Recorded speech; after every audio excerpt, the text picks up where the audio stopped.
Hi Gains Gurus, and welcome to the supplement series where I will be introducing my supplements. Ta-da! So today I am just going to give you a quick tip.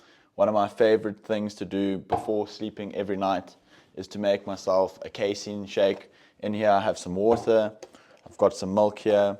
I usually use almond milk, I must admit, but budget, so we've moved to dairy. It's a bit cheaper. And then High protein. and it's high protein, yes. And then this is the casein that I'm using at the moment.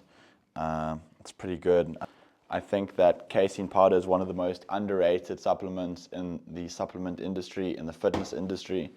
And then 2 scoops of this before bed. It's a super good source of protein. And yeah, I strongly recommend everyone consume casein before bed because it's slow digesting, and that means that you get a constant release of protein. Well, not constant exactly, but a more constant release of protein while you're sleeping, which is great for your gains.